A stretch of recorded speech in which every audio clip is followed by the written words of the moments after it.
Hey, all you cool fish and guppies. Welcome to episode 7 of Disney Channel Original Noobies.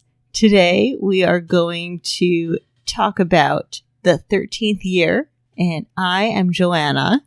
And I'm Sam, as usual. How's it going, Sam? You know what? It's going pretty well. How's it going with you? Also pretty well. Would you mind if I kicked off our conversation with a review that I found on IMDb? That's totally fine with me. All right.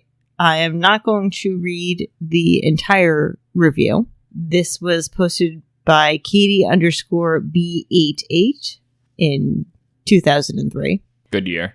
The title of the review is Good for Mermaid Fans Not Seeking Porn. And it reads, a friend sent me this movie because we both like mermaids. I thought it would suck, but I loved it. If there are any mermaid fans out there, you know how hard it can be to find mermaid videos without any porn. You know what? I totally agree with her. When's the last time we watched a mermaid video together without any porn in it? You know, I can't remember. I cannot remember. I would say at least the last 5 we've watched have some sort of full penetration in them. And it's interesting how they interpret the penetration because typically, you know, mermaids are fish from the waist down. Right. The little sperms coming out of the male mermaid go down into the water and then penetrate the eggs that were laid by the female mermaid. And then, do you remember that one where they had like a praying mantis type spin where the female ripped the male's head off? It just bit off the entire human part of the body. Yeah, it was great. I loved it. Oh, you liked that? Oh, that was the best part. Oh, I didn't like that one as much. I don't like the gore. I can see that. You are a very delicate human. I'm agoraphobic. Mm-hmm. I don't think that means... Do you know what that means? Agoraphobic? It definitely doesn't mean afraid of gore. I think it's a word, though. Yeah. Maybe it's afraid of Al Gore. Probably. It's a fear of an inconvenient truth. Being afraid of climate change? Yes. I don't want things to change. Which is a valid fear. You have to live in San Francisco, so it's always the same temperature. Until it's not, and then it's really going to get scary. Fucked. Yeah, no, you're right. Absolutely right. All right, so good conversation. What's the next movie we're watching? The next movie is... so any more reviews, or is that the one? That's the only one I want. All right, yeah, that's a good one. Yeah. I'll have to agree with you there. As you said, we're doing the 13th Year, which we told you the last episode is about a bar mitzvah. It came out in 1999, which I think is the same year as the other movies we previously just did, right? I think the last few were all 1999. Yeah, 1999 was seemingly a big year for Disney Channel original movies. Good for them, to be honest. I mean, it was right before the millennium, so they're like, the world's going to end anyway. We might as well get all these movies out. Yeah, they were just so full of ideas, and they had to release them into the world. And this movie opens up. Oh, and by the way, we watched this movie about a week ago, so we apologize for any lapses in memorable scenes here, but we'll see. Well, it'll be a testament to just how memorable were they. Oh, so memorable. Don't get me started. It opens up with a mermaid swimming around. It seems like kind of like a hectic situation. It's not really clear whether or not she's in danger, but it kind of seems that way. And she's also holding a child. I kind of thought that she was just, swimming around with her young mer offspring, as mermaids do. Right. That's usually how the porn starts. That's a little creepy. Well, it's a dropping off of the babysitter situation. Oh, okay. Yeah. Naturally. Oh, you know that porn when when the mother's dropping their son off at the babysitter.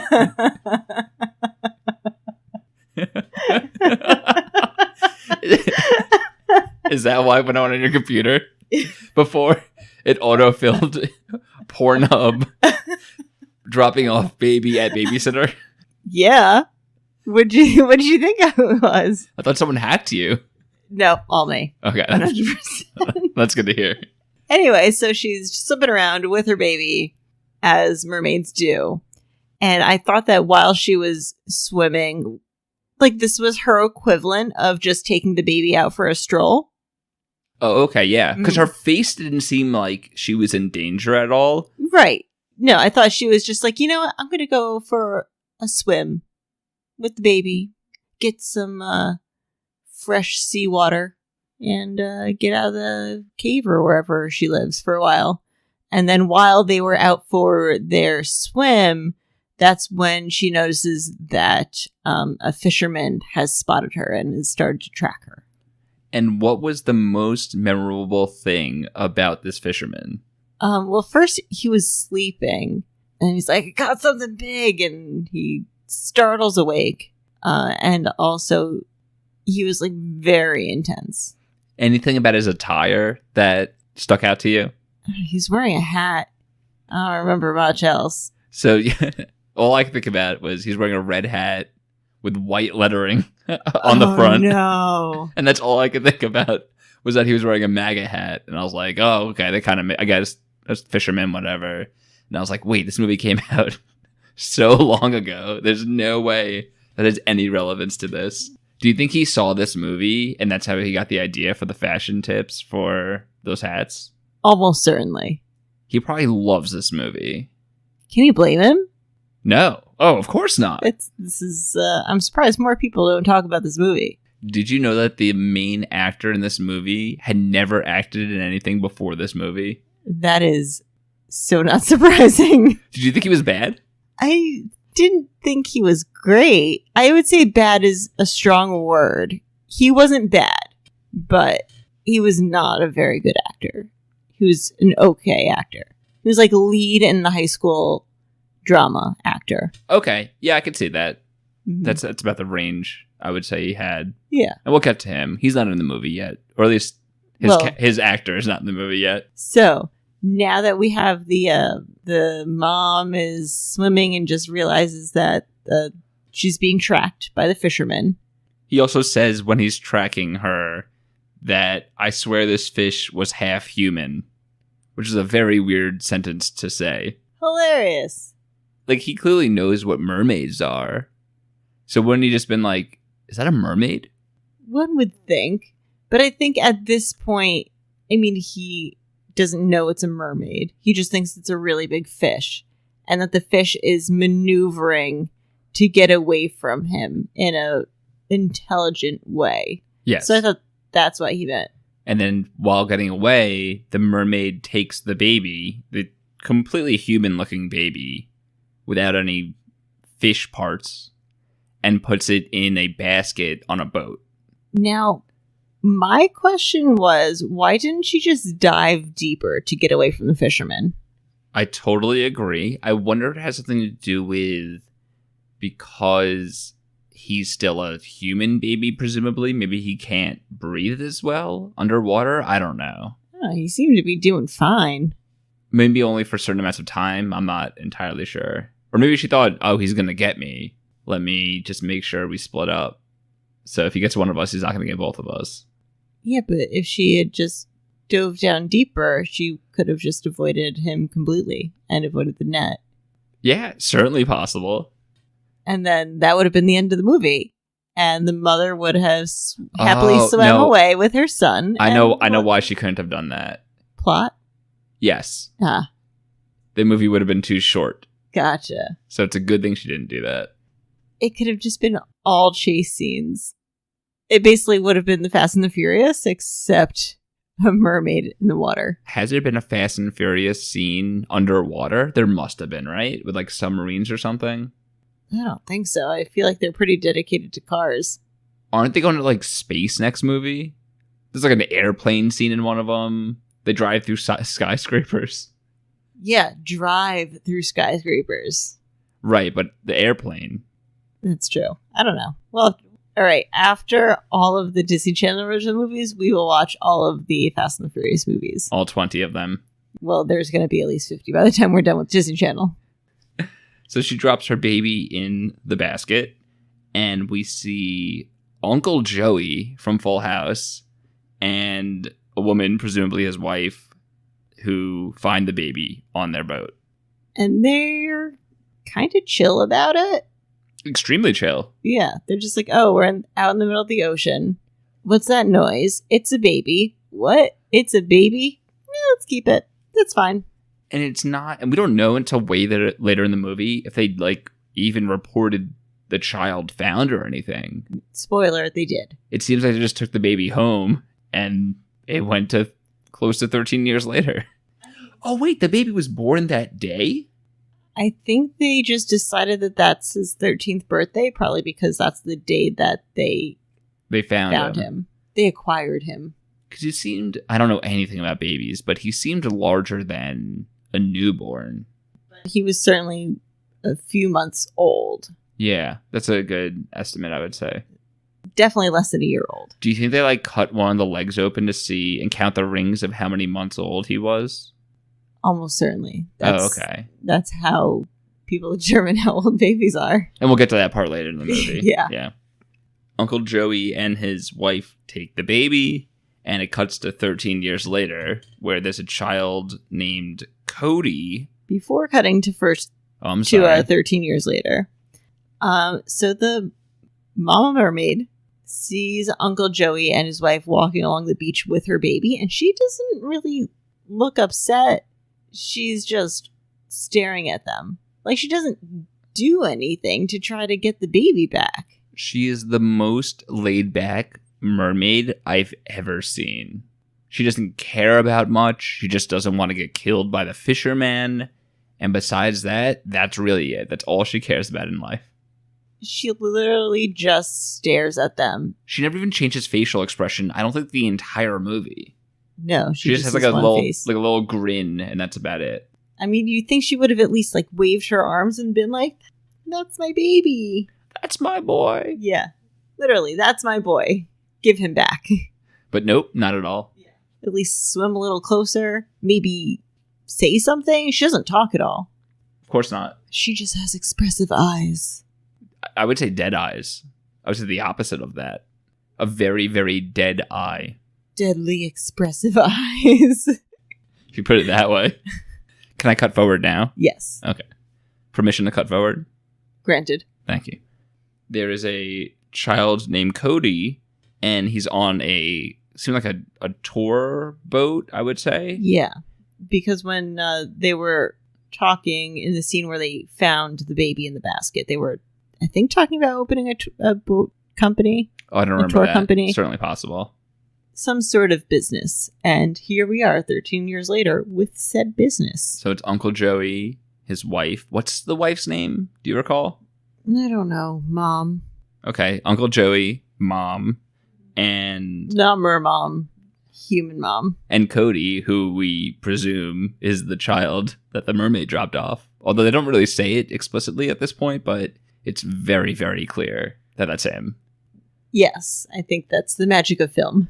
And he is late for a swim meet, and because he's so late and misses the ferry, he swims across a large body of water to get toward his swim meet.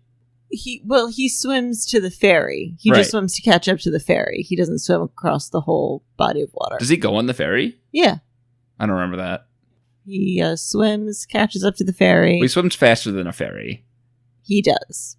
But he's still only the second best swimmer on his team. So think about that. Exactly. That's 100% what I was thinking as well. So they go to the swim meet. The coach, Cody's coach of the swim meet, mind you, they're in middle school. His coach is in a full suit for the swim meet. Is that a normal thing for a swim coach? I don't think so, but maybe he's, gunning for a promotion. He wants that high school team. He seems like he's very happy with his current position, I would say. I would say he's just really intense. Extremely intense. He would be more than happy to be intense with high school swimmers. That sounded weird. He would be more than happy to be intense as the high school coach. Yes, I agree. Oh, and also we forgot to mention that when he swims to the ferry, he's wearing like cut-off jeans and Timbs. Timbs are basically flippers. They make you go faster. I should try those out. Yeah. Maybe they'll help me not die when I go swimming. Yeah. Oh, fun fact. Sam cannot swim. Well, that's not fair. I could pretty much not die swimming, but that's about it. Sam can't swim. You're not wrong. And he gets to the swim meet and he goes up about to dive off the board, and he's still wearing the Timbs. Yeah, he was wearing his He took his pants suit. off. Yeah, he was wearing his bathing suit under his shorts. He somehow took his shorts off before taking the boots off. Yeah, the baggy pants. Oh, and everyone was super concerned.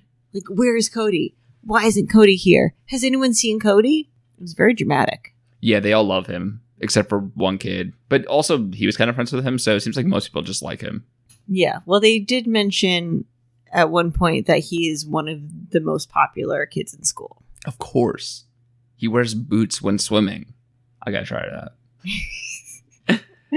So they swim. Cody eventually comes in second place. His frenemy, I would say. I think his name is Sean.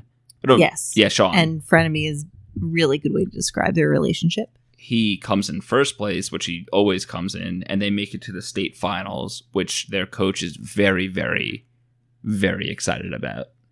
I don't know about you, but I don't think we had states in middle school. We definitely had them in high school, but not middle school. Yeah, middle school, you basically just played teams within I lived in a more dense area. We played teams within 15 miles maybe, and that was about it. Yeah, it was not that intense. Yeah, I guess in high school, yeah, there was, but definitely not for middle school. It'd be ridiculous. Yeah. They also had a really nice pool. Oh, maybe it wasn't in the middle school, though. We're not really sure where the pool was. It could have been shared with the high school. That could have been their school district school. Yeah. No, that's true. We'll figure that in the 14th year, I guess. Fingers crossed. And after the race, there's a girl who that Cody seemingly likes, but that Sean is also kind of flirting with.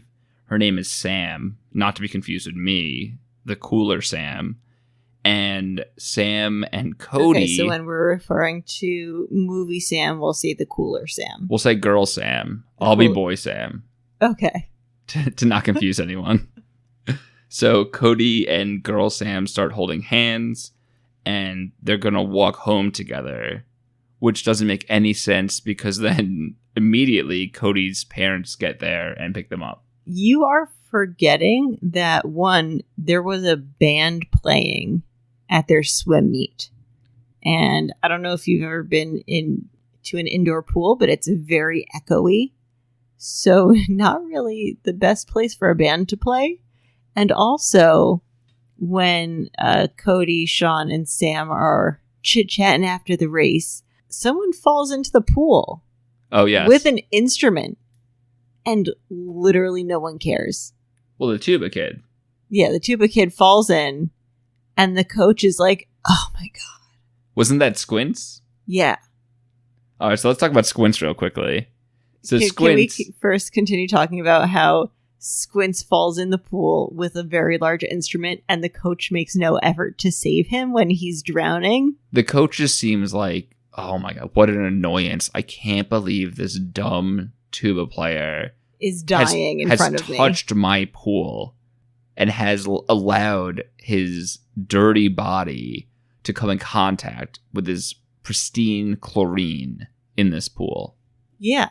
And he clearly doesn't know how to swim. And then the coach walks away. He leaves him in the pool. But our boy Cody saves him. Yeah. Thank God, because no one else was going to. And it's the start of a budding relationship between Cody and Squints. Not the tuba. The tuba remained in the pool. Yeah, I don't think they show... Would it float? No. Tuba would not float. They show it at the bottom of the pool. There's a right. close-up of it. Yeah. And Squint's like, oh, my tuba. Do we know Squints' real name in the movie? John? I think his dad's name is John, right? I thought his dad was Big John. So he's Little John? Yeah. Oh, man, we should have called him Little John the whole time. That's such a bummer. We'll double check. All right, so his middle name is John, so I'll give you that. His name is Justin. Oh, Justin John. Yeah. So we're going to call him Squints because he has very large glasses and he looks almost identical to Squints from... The Sandlot. Great movie. We used to watch it in middle school. That was like the teacher's out, so we're going to watch a movie. You'd watch Sandlot? Yeah. That's insane. It's great. I'm trying to think what movies we definitely watched Elf in high school. I think it was always like the last day before Christmas break we'd watch that. In high school, for some reason I only remember what we would watch in biology, and we would either watch Osmosis Jones or Gattaca. I love Osmosis Jones. It's so great. It's really funny. That's with Bill Murray, right? When Bill Murray's in real life. Yes. And it's yeah. Oh, Gattaca, also great. I'd never Love seen that movie too. Gattaca. I remember in my biology class, we watched The Patriot. You watched The Patriot in biology? Yeah, I've never seen The Patriot before besides in biology class in, I believe it was 10th grade, I want to say. Interesting. I'm going to say at least my biology teacher kept it on brand. Yeah, I would say so. I was very confused why we watched The Patriot, but we did. I mean, it's a good movie. It's also a pretty long movie, too. Yeah, how many class periods did it take? At least 2 to 3, I would say. I don't know if we finished it. I think we just watched a chunk of The Patriot and that was it. So you've only seen most, but not all of The Patriot. I don't even know if it was most, to be honest. I think I've seen 40 minutes of The Patriot in like the middle of The Patriot. We can watch The Patriot. I think the class... And we will also watch Gattaca. I think the class before us started watching The Patriot, and then we came into class and it was on the TV, and we just watched The Patriot for 40 minutes. So you have seen 40 minutes of The Patriot, but the second 40 minutes. Maybe? I couldn't even tell you. I couldn't name you one character in that movie. I think Heath Ledger is in it. Is he really? I think so. No, you're thinking of 10 Things I Hate About You. Mel Gibson in The Patriot? I think... No, you're thinking of Braveheart. Look it up, Joanna. Look it up. According to IMDb, top billed cast, Mel Gibson and Heath Ledger. Who else is in it? Jolie Richardson, Jason Isaacs, Chris Cooper. Maybe I didn't see any scenes with them in it. Mel Gibson is the main character, and I think Heath Ledger is his son. Did I ever tell you when I watched Top Gun for the first time? I was with you when you watched Top Gun for the first time. Not exactly. So the first time I ever watched Top Gun, my friend told me to watch it. I watched it, and I was like 25 minutes in. And I was like, that's so weird that it's starring Tom Cruise, and he's not in the movie the first 25 minutes. It's insane. And then I realized I was watching Con Air. Oh my god. And Tom Cruise never shows up for that movie, which is a real bummer. That was rude of him. Should we just stop talking about the movie and just go over movies from 15 to 20 years ago that we sort of like? Probably. No, we'll go back to the movie. I'm sorry, everyone. All right. So Sam and Cody are holding hands. They're flirting with each other. And at this part, after Cody saves Squints from the pool, again, he's called Squints because he looks like the character from Sandlot, we find out that Big John is the fisherman that was looking for the mermaid at first, and he is Squint's father. Oh, but right before that big reveal. So before we started watching this movie, you thought that you had not watched it. Yes. But at this point, you had a light bulb moment. I did. Oh, I have seen this movie. So we paused it, and you told me what you thought you remembered about the movie. Okay, so what did I say? And I wrote it down. You said that you remembered that there's a bathtub scene, and you thought that John tries to exploit Cody in some way, but you weren't exactly sure how. Okay. But you knew that he wanted to capture Cody. Yes. And you also remembered that the Mama Mermaid shows up at some point. Okay. Mm-hmm. So I guess there wasn't really a bathtub scene. Maybe I was thinking, I mean, we'll get to it later. There was another scene when he was like in a bathtub, I don't think. Well, he was in a pool a lot. Yeah. Makes sense. Yeah. I felt like as the movie went on, I was like, oh yeah, that. All right. The weird tail thing. Right. Oh, yeah, the bar mitzvah. I remember now. I can't believe they didn't show it. They implied it so heavily, but they didn't show the reception.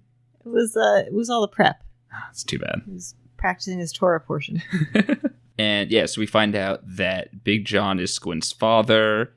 The next few scenes, basically, we find out that Cody's really popular and that he's being paired with Squint, who is very nerdy, in some sort of science project where they have to investigate water, sort of, like water creatures. Yes. They are in biology class, and they are not watching Osmosis Jones or Gattaca or The Patriot. That's so lame of them to not watch The Patriot in class. This biology teacher clearly doesn't know what she's doing. How dare she? And it's also Cody's birthday the next day, and he invites Squints to come to his birthday. Yeah, but it was a lame invitation. Begrudgingly. And yeah, it was more like, yeah, I guess you can come. And at this birthday party, which I pretty much just cut to the birthday party, here the mother, we find out, is a total freak, and she serves beet cake to all of the guests at the party. Oh, beet cake? I thought they said vegan cake, and I made a note that was like, vegan cake is actually really delicious because it's basically just all chocolate. Well, presumably it was vegan also, but I think it was made of beets, which is why it was like purplish. Okay, yeah, I missed that. She liked it, though. She was into it. Oh, she loved it. She's a total freak. Am I her? Is she me? Would you eat beet cake? Would Probably. you make... Whoa. Let me withdraw that. I like carrot cake. Would you make beet cake for someone's birthday? Okay, so my immediate thought was like, no, I would make it first and try it. But then I also do this thing all the time where I try new recipes and bring it to people's houses for large gatherings. Oh, for the first time before trying it? Yeah, and I'll just announce, like, this is a new recipe, and I'm trying it for the first time. So I might actually do that. That's actually not a bad plan, because you could always say, oh, it's my first time making it. Sorry, guys, like, my bad. But if it comes out well, you're like, oh, that's how good I am at making these things. Yeah. I mean, last time it worked out pretty well. What was the last thing you made, first time? Vegan strawberry cheesecake, which did not taste like cheesecake, but it was still really good. The one complaint I have about it, I'm sorry to break it to you on this show right now, is there weren't enough beets in it. For you, next time I make it, I will make a vegan beet cheesecake. Can you take a beet from our garden? Yes, I can. Thank you. You're welcome. You're so kind. And right, so there's a beet cake, and we also find out that Cody has a big hankering for drinking water all the time. It's Thursday, every day of the week. Every second of every day. He's a very thirsty boy. I'm actually getting thirsty talking about this. Wish I had some water, but alas.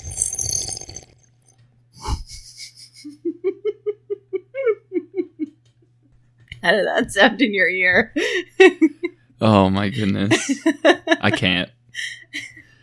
No me gusta. No, but really, I'm actually thirsty.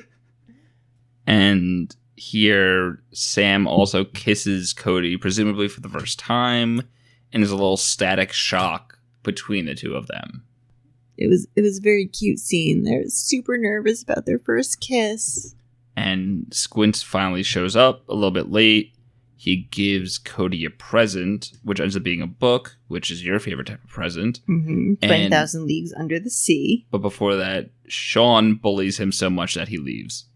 Sean is a jerk. Yep.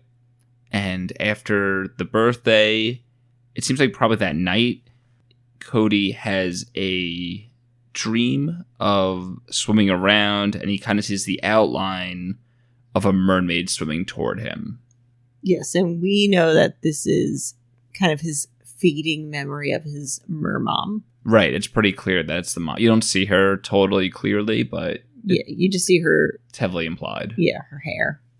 And over the next few days, a lot of weird things start happening to Cody, including he shocks his alarm clock when he tries to turn it off. He drinks a box of orange juice, which is... People love just drinking out of the carton in these movies while living with their families. Oh, yeah, this is what Brink did it. He had the chocolate syrup. Yes. Who else drank out of a carton? I think someone in the last... Maybe I'm just thinking of The Sopranos. Tony. Because that happens so much in Sopranos, and it's always orange juice. Oh, do you think it's because of The Godfather? There's a lot of references to orange in The Godfather. Yeah, maybe. I just put that together. It's gotta be. I feel like they also drink milk out of the carton. But it's definitely orange juice more often. Yeah. And I also like that I could say Tony, and it can be multiple characters. In The Sopranos? In The Sopranos. Oh, yeah. Yeah. Because half the characters are Tony. Tony, AJ, Tony B. Any other Tonys? I think those are the three that stand out to me. Because his father wasn't Tony, right? I don't remember. Yeah, I don't think so. I'm pretty sure it's not. Because he'd be AJ first and then AJJ. That's how it works, right? And they never show Tony's father in the flashback scenes drinking orange juice out of the carton. It's a shame. So we have the OJ, the boxes like sticking to his hands, and also he's starting to get these little scaly boys on his hand. Yeah, I didn't understand the sticky hands. Like, he's not turning into Spider-Man. He's turning into a merman. Do scales stick to things? I don't know. I don't think so. Maybe it's like an octopus. Maybe, but... Because the shocking is like an eel. Right. Which I also thought was kind of a stretch. Yeah, because eels aren't fish. Or are they? No, I don't think they are. They count as fish in Animal Crossing. Oh, so then they definitely are fish. Yeah. Are there any octopi? They're squid. There's a squid. So that also counts as fish. Yeah. So he's a squid. I haven't encountered an octopus yet. Maybe he's a starfish, because those stick to things too, right? Yeah, maybe he is. He's just every aquatic animal. Rolled into one. Yeah. Good for him. When you were watching, how often did you start thinking about Zoolander? I would say about 0% of the time. How about you? Most of the time. Why? Because of the scene where he's in the bar after the mines, and Zoolander's commercial comes on, and he's a merman. Oh, I totally forgot about that scene. Merman! Merman! And that's what I thought of the entire movie. That's funny, because I only thought of Sandlot the entire movie. Oh, no, I was thinking of Zoolander. That's very funny. Mm-hmm. After these weird things are happening, Squints and Cody are talking about sea life for their science biology project, and they decide that Squints is going to teach Cody about science, like tutor him in science, while Cody is going to help Squints learn how to swim. And in this scene, all Squints does is just make fun of himself the entire time. Yes, and he also mentions that plankton are harmless, and so this was definitely pre-SpongeBob. Oh, plankton are the most harmful animal in all of SpongeBob, I would say. Yeah, 100%. Who's worse? Actually, I don't know. Is Mr. Krabs worse, or is plankton worse? So plankton is more evil in the traditional sense. Is he even that evil? He's just trying to get the recipe. Yeah, but he's so destructive to get the recipe. To do it. Yeah. And Mr. Krabs is, I would say, evil in a more capitalist way. What's the difference between those two things? One is more comic book evil, and the other is more real life evil. That's fair. Okay. Yeah, so he's just constantly, Squints is constantly making fun of himself, all self-deprecating humor, which isn't even that funny. He's just out of nowhere making fun of himself for no reason whatsoever. I think he wanted to seem cool for Cody. I didn't think it made him seem cool whatsoever. It just sucked the entire time he did that. But if you were kind of nerdy in middle school and you were like, all right, I have to hang out with one of the cool kids. What am I going to do? At least I probably would have started making fun of myself a little bit. Like, haha, look at me, I'm such a nerd. Yeah, I guess. It's kind of like the bigger guy with the sense of humor kind of situation where they just make fun of themselves and... Yes, yeah. Exactly. Okay, all right, maybe. I think it's a middle school thing to do. And in this scene also, Squints invites Cody over for s'mores, which again is very much like Sandlot in that they make s'mores and make a big deal of the word s'mores in Sandlot. I'll have some more, please. Some more what? Some more. You haven't had it yet. All I wrote down about that scene is that s'mores are delicious. I have had a s'more in at least 5 years, I would say. Really? I can't even remember the last time I had one. Can you? Not last year. I think the year before I had s'mores. I went over to a friend's house and we had an outdoor movie night and we made s'mores. And I used Reese's. Oh, I think you told me about that, but I haven't done that before. 10 out of 10. It's the only way to have s'mores. Did you use the Reese's Pieces that were invented in the 1990s? Like you said in the first episode? Clearly. And I mean, this is pretty obvious anyway, but we find out here that Big John, who's Squints' dad, is obsessed with mermaids. And at one point he says something about a cuttlefish that looked like Regis. Do you remember that scene? Yes, and I made a note to look up cuttlefish. They're disgusting. They are. They're almost as disgusting as like blobfish. At least blobfish are comically disgusting. These are just freaky disgusting. Yeah, the blobfish are the ones that look like Ted Cruz. Again, they just refer to Cody loving water, and he tries to go to his parents and says, hey, something's wrong with me. I'm obsessed with water, stuff sticking to my hands, and they just don't believe him. I think mainly because his mom doesn't really believe in doctors. She's definitely an anti-vaxxer. I also wrote down that she's an anti-vaxxer. 100%. She's anti-medicine. She's anti-real cake. You know, she's really against that stuff. She's a little too intense. I also, throughout the movie, really liked the mom's outfits. I didn't realize them. Sorry. I think it means I'm old, because I like what the mom is wearing. So, when I would listen to, or I guess when I would watch Gilmore Girls when I was younger, I would relate to Rory because she was a teenager in the TV show. But watching it within the last few years, you kind of relate to Lorelai so much more than Rory, and you're like, oh, is this what it's like growing up? I have not watched Gilmore Girls recently, so now I feel like I need to watch an episode. Do you remember relating to Rory growing up? Yeah, I did. So we'll see. I didn't watch Gilmore Girls as much as I think you did. I just watched it when it happened to be on. Yeah. And I haven't watched even close to every episode. We'll watch a few episodes. Sounds good. We'll figure it out from there. Also, did they ever mention Jess having a mother? Like, where did he come from? No, they talk about the mom not being in the picture anymore in the show. I'm talking about the movie. The movie? The movie we're talking about.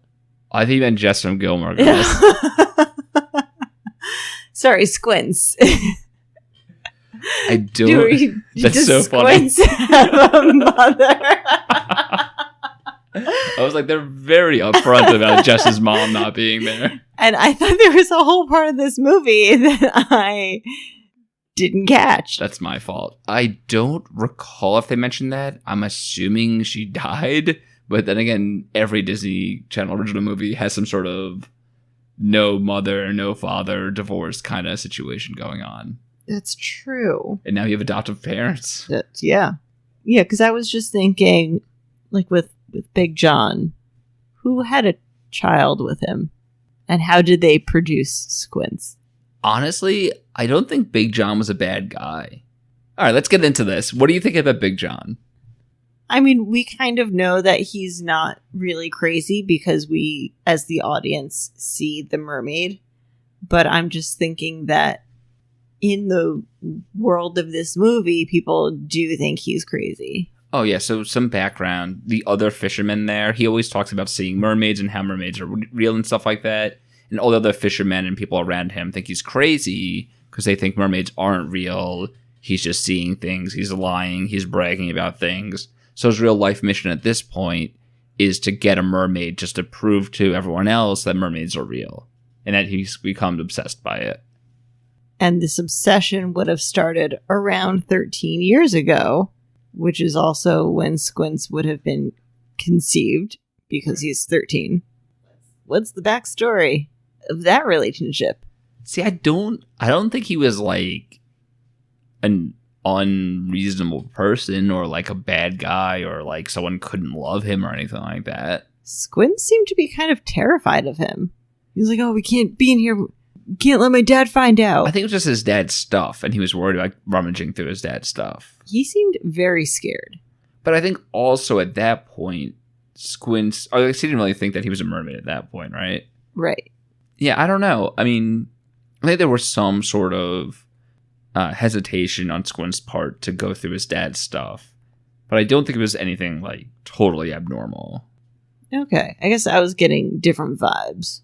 I think it's just a normal teenage kid, a teenage nerd, and his dad's pretty big, so I don't know. All right, we'll leave it there. All right. And after this, I mean, there's not really much going on the next few times. Finally, Cody hangs out with Sam for the first time in seemingly weeks, maybe.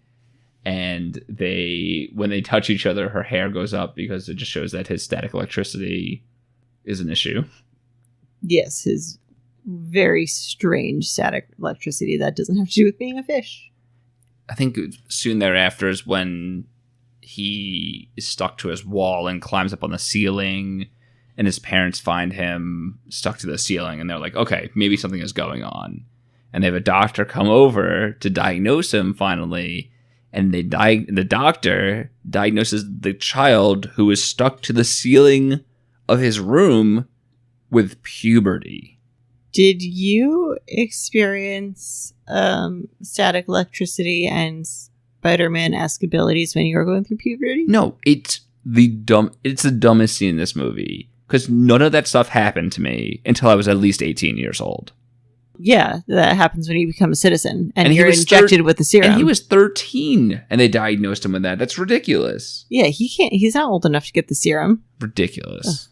Totally took me out of the movie. I couldn't believe it. But really, in this movie about a boy turning into a mermaid, that was the least believable part. 100%. And it's also the part where there's a poster on the back of his door. That's blurred out. What could that have possibly have been? I'm very curious now. It seemed like there was like an American flag. So the only thing I could think of is like the World Trade Center or something. And it was before 9/11. And they blurred it out post 9/11, like how they do in like this, again, the Sopranos, when they took out that scene from the opening credits. I don't know. Yeah, but I feel like adjusting the opening credits of a show is different than blurring out a poster. It was very bizarre. I tried to do some research into it. People also saw that it was blurred out, but they didn't really know what it was. Maybe one day we'll find out. We'll know the truth. We'll get an original copy of the movie. Yeah, and the next bunch of scenes are just Cody and Squints hanging out, and Squints trying to find out what's going on with Cody. Squints talks to his dad about mermaids, and his dad's excited to talk to him about mermaids, so some father-son bonding at that point to show that he's not an animal.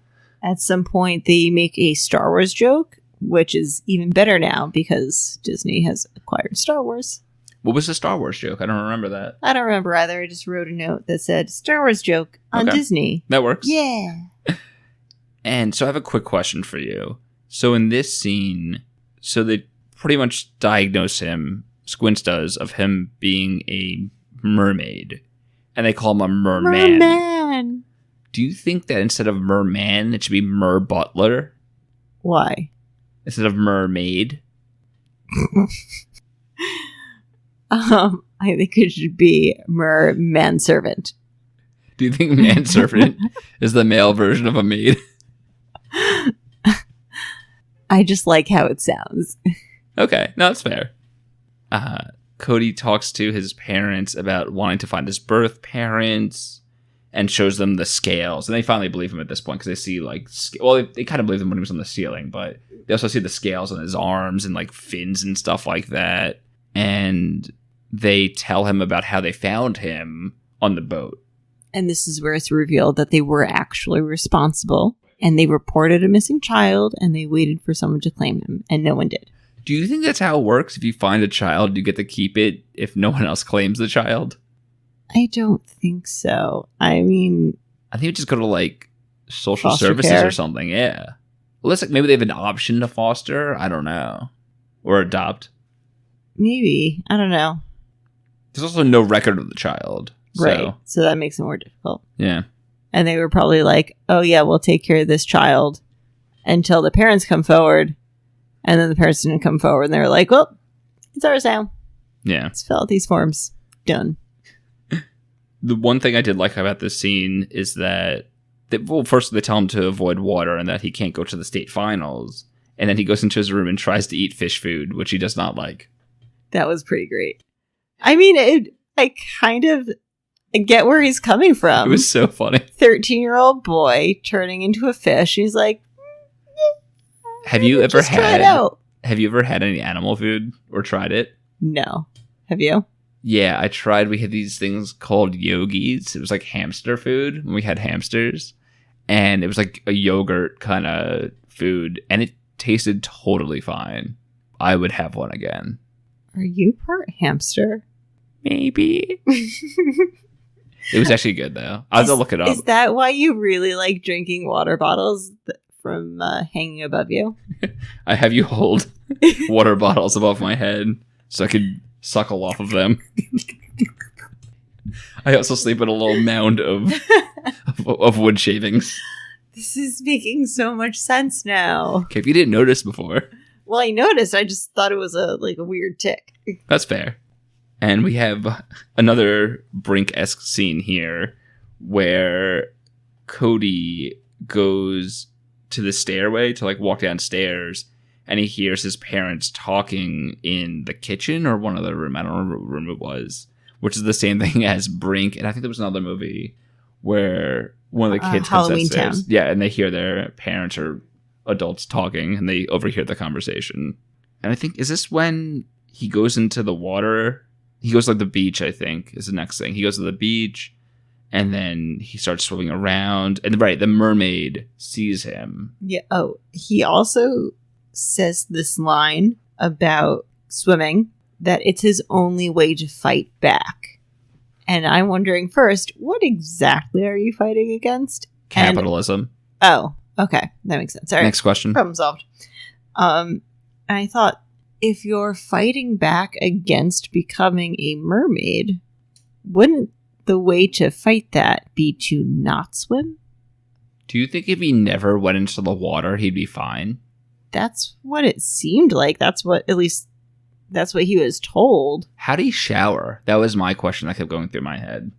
Carefully. How do he ever wash his hands or do anything like that? It seemed like it was if he was fully immersed in water. So, I mean, showering, probably out. But wiping off with a washcloth, okay. Washing hands, okay. Okay, yeah, that's possible. Yeah, I think at this point is when he goes to the beach. He, again, like I said, the mermaid sees him, and he starts swimming, and he, like, rockets into the air from the water, like 6 feet in the sky. Oh, yeah, he's reverse diving. It's very funny. And then he starts cheering, I think. Well, he's overcome with joy at being able to propel himself 6 feet in the air. And by doing such, he goes back on the land, and now he has, like, these huge... Are they fins on the sides of his arms? Yeah. Yeah, he has these huge razor-sharp fins on his arms at this point. Which doesn't even make any sense, because do mermaids have fins on their arms? I think it depends on which illustrator you look at. Like in The Little Mermaid, they don't. Right. But in other movies, they do. Oh, okay. Yeah, and other illustrations. And I think it makes sense to have fins on their arms because then it would make it easier to swim. I'm kind of curious what the fins do if you're just, like, still waving your arms back anyway to swim. Maybe if you knew how to swim, you'd understand better. How dare you? And this is when girl Sam shows up, and Cody tells her to go away because he doesn't want her to see him with the fins, and she's very upset about it, and she storms off. I think he could have handled the situation better, because he's basically like, I have a secret and I can't tell you. Bye. I mean, I understand that he didn't want to show her his fins right now, but he could have been a little bit more sensitive. Understandably. Mm-hmm. And now we have the big state meet. Were you excited for this scene? Mildly. You were that excited? Yeah. That's pretty cool. Yeah. You seem pretty excited right now, too. I can barely contain my excitement. Just by thinking about it. Yeah. Wow. And, I mean, who really cares? We know what's going to happen. Cody is missing at first because that's how he lives his life. Well, we have another brink scene here. Mm-hmm. Cody is in bed, pretending that he's not going to go to the meet because his parents are going to let him go in the water. He has the black lung. I don't think he doesn't even pretend to be sick. He's just like, no, I'm not going in. Let me just lay in bed. Yeah. And chill here. They close the door and he's like, psych. And then he's fully dressed and gets his stuff together, and he goes out the window, and he goes to the meet. And he swims really, really fast. Oh, and also Squints tries to stop him also from swimming. Yes, he does. He's at the meet also. Yeah, because he's in the band that's and so playing at the meet. Big John's also at the meet. Yeah. Big John is there to watch Squints. Big John is a great parent. We don't see enough of him to designate him as a great parent. Big John is at more swimming events to watch his son play instruments than Cody's parents go to any of his swimming events. Well, in Cody's parents' defense, he wasn't supposed to be at this one. But the first one, they didn't show up because they were working. They made him swim to his own meet. That was the warm-up. That was an event. That was like an actual... Yeah, they made him swim to his meet as the warm-up. And they also just didn't watch him as the warm-up as well. Right. To prepare him for disappointments in his life. I mean, they saved him when he was an orphan. So, you know, parenting points fair. there. Okay. No, you're right. Plus 2 points. And so Cody swims. His fins pop up. And... Oh, Sean and Big John, I think, are the only two people that see his fins in this. Does Sean even see it? Because it's kind of implied that he does, but then he's kind of asking what's going on. So it seems like he doesn't see it. Maybe, but he thinks... Oh, and Squint sees them, too. Squint sees them, yeah. Right. Sean, he thinks something is up. He definitely thinks, like, Cody did something. Like, did he take steroids? I think he's a sore loser, is what he is. Yeah, but he's definitely, he knows that something is up with Cody. And he's also right. Yeah, he is right. 100%. So Cody wins the race by a ton. And he's on, like, the Jumbotron, which is how Big John presumably... No, he has his binoculars. Oh, right. He zooms in and sees that he has the fins. And he's like, whoa, what's going on with that? Cody swam so fast he broke the state record. And Sean chases him into the locker room and kind of questions him about what's going on. While Cody hangs from the ceiling. Yes. Oh, and also the scoreboard explodes. I forgot to mention that. Oh, because Cody's in the pool and his static electricity power goes off. Yes. Yeah. It's funny because when he stopped, before he even touched the buzzer, I was like, oh, he's going to electrocute everything. And it didn't happen. I was like, oh, maybe that was a different movie. And then like a second later it happens. I was like, oh yeah, I knew it. Something that happens, well, it's a little bit after this. Cody decides that he can't go to swim practice anymore, finally. But... they just had the state meet, and states is usually the end of the season. Yeah, presumably that's the end of everything. So why are they still having practice? Why is this even an issue? No idea. Doesn't make any sense. Maybe, I don't know, middle school states is different. And I think right before that is when he goes home, and then Squints is there with his parents, and they're like, oh my god, what is he going to do about this? And then Girl Sam comes over. And Girl Sam just passes out after seeing that he's a mermaid. Yeah. Understandable. Kind of a weird thing to walk in on. She's very freaked out by it. Yeah. Of course she's freaked out by it. I didn't get that part. We're going to have to work on your feelings. Okay. No, yeah. That's cool. I think that after that, I mean, there's a school scene, but not really much happens there. And then later on, Cody goes to the beach again, and he sees the mermaid mom in the water. Mm-hmm. Well, his mom, presumably, at that point. Mermom. Right before this, I had made a note that there was minimal conflict. And like right after I was done writing it, it's when this happens and Big John starts going after Cody and Mermom. Yeah, so that's when Big John sees Cody and the mermaid in the water, and he's like, "Whoa, 2-for-1 special. Let's get him." And now his goal the whole time, but now he sees for sure he wasn't going crazy, and that he's going to catch both of them, not just one. Yeah, he's going to prove that mer people are real. Cody is at, I think they call it the Cove, which is somewhere on the beach, and he's waiting for Sam to show up, Girl Sam that is, and Girl Sam does show up, and they apologize to each other, or Cody apologizes to her, whatever the situation is. They kiss, they make up, and he introduces Girl Sam to his mermom. We'll call her mermom. How's that? Well, I've been calling her mermom, so welcome on board. It's just a lot easier. Which she's not that freaked out about. Yeah. Is this before or after Squints falls in the water? I think this is way before.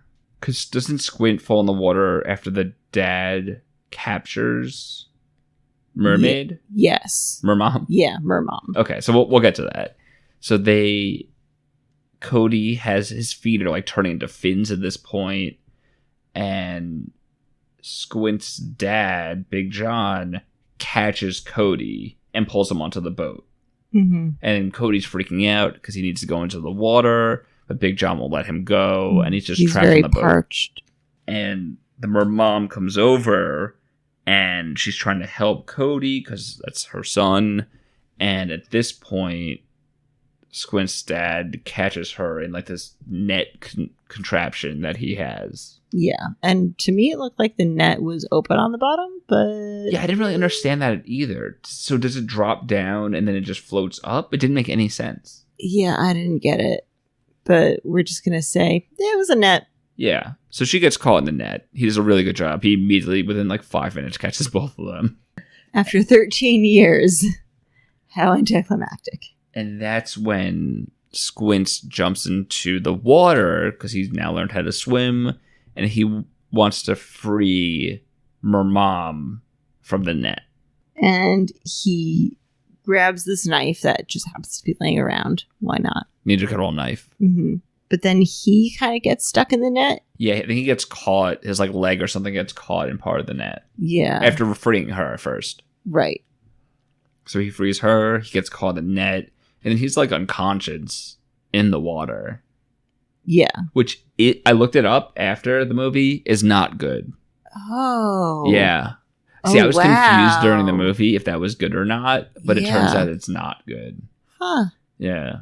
You didn't know either? Yeah, okay. This is giving a whole other twist. Yeah, I was happy. I was like, okay, he's good. He's unconscious in the water. He's sleeping. Yeah. It's fine. He seemed very peaceful. Yeah. But unfortunately, it was bad. And this is when Cody... How does Cody get into the water again? Do you remember? I don't remember. Whatever. So somehow Cody gets into the water again and he saves Squints. And in this scene, before he gets saved, all I could think of was Squints getting caught in the net that his father threw into the water was a boy in the striped pajama situation. In that he's trying... The dad was totally fine with potentially killing Cody, his son's friend, but once his son got caught in the same trap he was going to use for the son's friend, he was like, what have I done? Pretty much. Where's my boy? Yeah. And this is where Big John kind of redeems himself in my eyes, because he does go and jump in after Squints. Yes. But Cody saves him. I'm pretty sure. Was it? I thought it was the mom. The mermom? Yeah. Oh, I don't know. I thought it was Cody. Maybe it's a combination of the two of them. Who knows? Teamwork makes the dream work. Well, Cody gets saved. Yeah. And Squints sorry. Squints gets saved. Squints is thrown up on the dock where Cody's parents now are with Girl Sam. And in true Sandlot fashion, Girl Sam, who Squint seemingly likes, starts giving him CPR via mouth to mouth. I didn't get that Squints liked Girl Sam. Maybe he did. Maybe I just missed that. I think after the fact he did. Oh, yeah. Definitely after the fact. Definitely. And also agree that this was straight out of the Sandlot. It was the exact... They like even made reference to it basically with how exactly the same it was to the Sandlot. The only difference is that he didn't start making out with her. That would have been a little weird.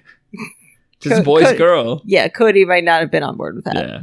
But then the CPR doesn't even help him because then Cody just shocks him back to life. Thanks, Cody. You're a hero. And everyone on the dock, which his parents are there, Uncle Joey's there, the mom, the adoptive mom is there, whatever her name is, the beet mom, and everyone's there, and they all see the mermom in the water, and Uncle Joey calls her beautiful. That's all you remember about this? That's the only thing I remember with this whole movie. What do you remember?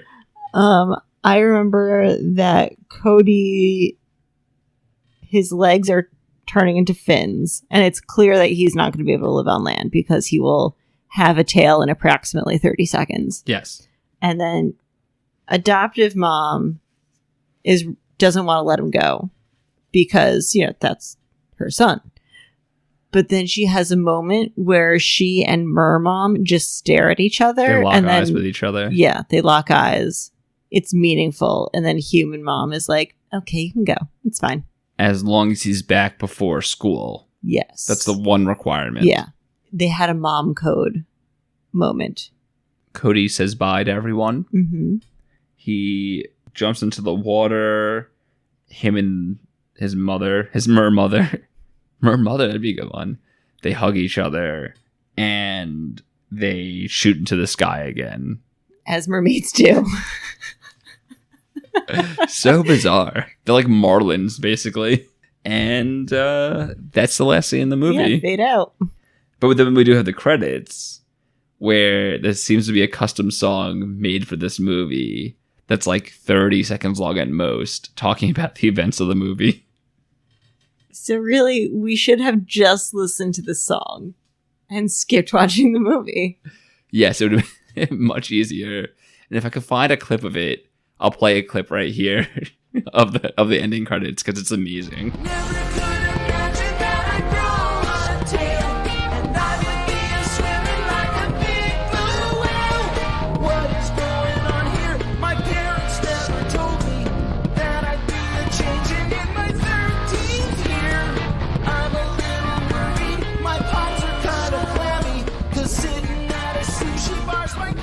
We were looking at each other during it. We're like, this is not real.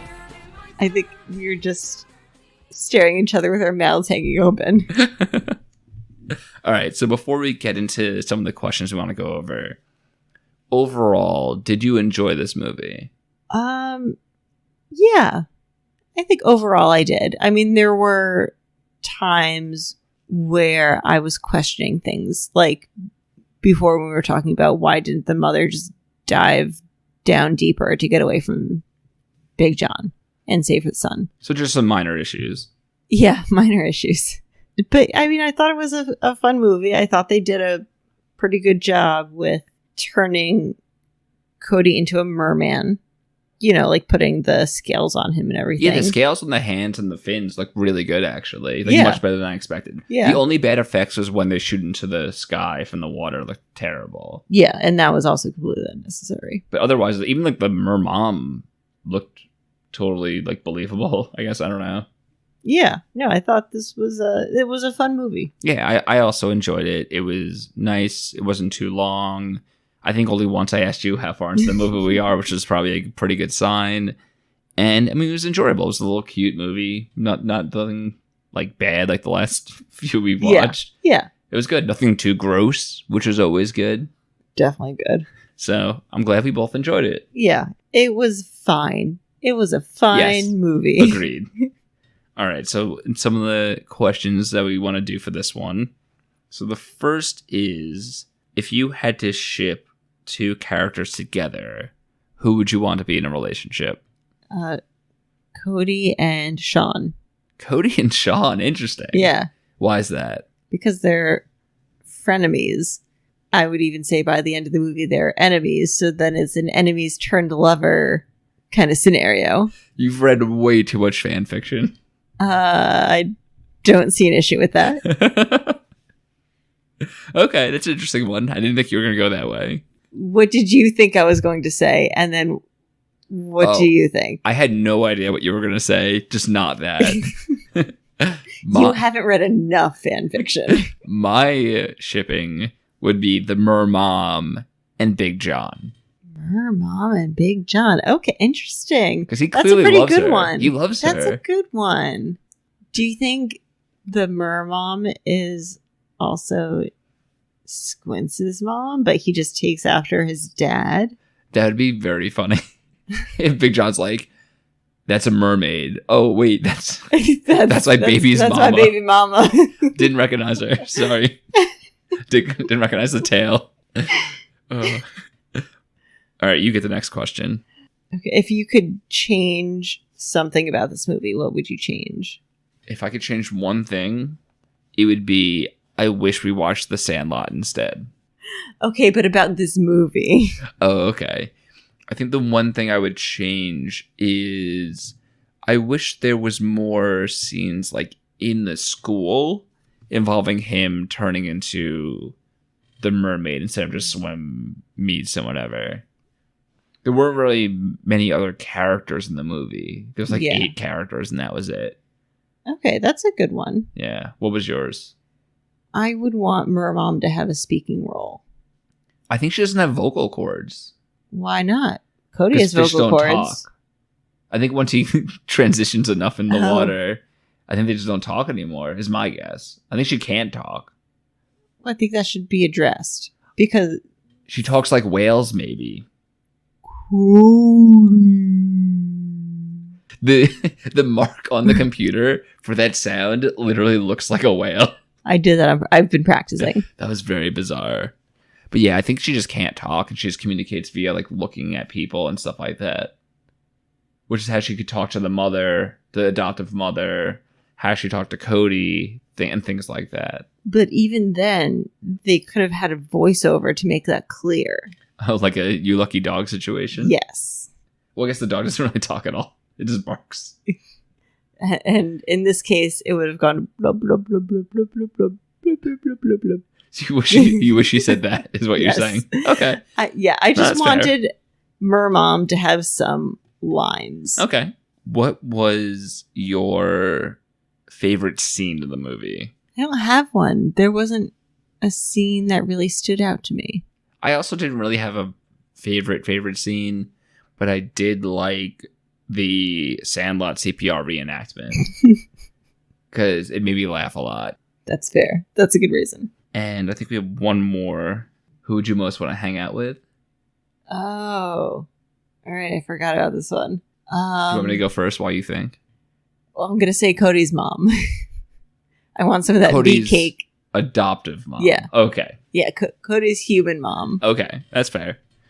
I want to go through her closet and eat her beet cake. That sounds very... This is actually how I live my life. Did you go through her closet? Yeah. Oh, to wear her clothing. Oh, I thought that was one phrase. He wanted to go through her closet, comma, and eat her beet cake. Okay, no. First, I want the beet cake, and I will carry it to the closet and eat it while going through her clothes. That's such a good euphemism. Eat her beet cake is the greatest euphemism I've ever heard. Oh man, I don't want to say who I want to hang out with now. You want to hang out with me, hanging out with Cody's mom. Of course. Oh my god. Yeah, so I had the swim coach because I feel like he would motivate me to do things, and that's about it. Oh my god. So do you have anything else besides beet cake that you want to talk about in this movie? Is there anything else to talk about? I genuinely think we went through everything, so I don't think so. In that case, what's the next movie we're watching? So I think I've mentioned this the last 3 episodes, but the next movie is actually a fan favorite, a movie very dear to my heart, Smart House. Smart House. Smart House. Oh, we should do this from now on. Okay, so what do you think happens in Smart House? I'm gonna guess that it's like a Jetsons kind of thing with like a family with a whole bunch of futuristic technology, and then the house goes haywire, and the kids have to save the day and get out of the house. Okay, and the family, what do you think the family makeup is that lives in the house in terms of gender and ages and stuff like that? Parents are going to be generic parent age because that's what they are. Naturally. And I think there's going to be twins. Okay. Fraternal twins, boy and a girl. Okay. Probably of middle school or early high school age. It's very bold of you to guess twins. So I guess we'll see on the next episode. Okay. Can't wait to be right. And we will leave it off there. I hope you all enjoyed this episode, and I hope you enjoyed Joanna's beet cake, and we will catch you next week. You're killing me, Smalls. Nice one.